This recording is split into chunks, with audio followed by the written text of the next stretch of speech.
ওয়ানডের পর এবার চট্টগ্রামে বাংলাদেশ ও অস্ট্রেলিয়ার মধ্যেকার টি-20 সিরিজ মাঠে গড়ানোর অপেক্ষায়। ইনজুরির কারণে সাগরিকায় সিরিজের প্রথম টি-20তে খেলা নিয়ে অনিশ্চিত বাংলাদেশ অধিনায়ক লিটন দাস।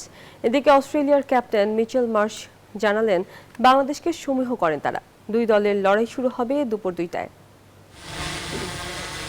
ফুটবল বিশ্বকাপের মাঝেও এক ফোঁটাও রং হারায়নি বাংলাদেশ অস্ট্রেলিয়া সিরিজ। দু দলের ট্রফি উন্মোচনও ছিল বাড়তি রং।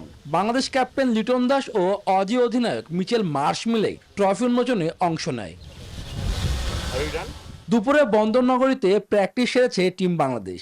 এই উইকেটে হাই স্কোরিং ম্যাচ হয়, সেটি ভালোই জানা অধিনায়ক লিটনের।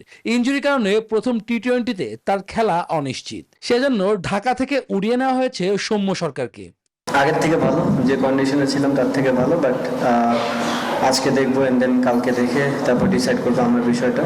আর অবভিয়াসলি আপনি যখন একটা বড় দলের সাথে যখন ভালো ক্রিকেট খেলবেন, নট অনলি যে সিরিজ জিতা, আমরা 3টা ম্যাচে খুবই ভালো ক্রিকেট খেলেছি, সো এটা একটা প্লাস পয়েন্ট। অবভিয়াসলি ফরম্যাটটা ডিফারেন্ট, আমাদের টিমও ডিফারেন্ট, তাদের টিমও ডিফারেন্ট। একটা বেটার গুড সাইড যে আমাদের মোস্ট অফ দ্য প্লেয়ারই ওয়ানডে ক্রিকেটটা খেলেছে টি-20 সাইড থেকে। এদিকে ওয়ানডে সিরিজ হেরে বেশ ব্যাকফুটে অস্ট্রেলিয়া। এবার টি-20তে জয়ের স্বপ্ন দেখছেন তারা।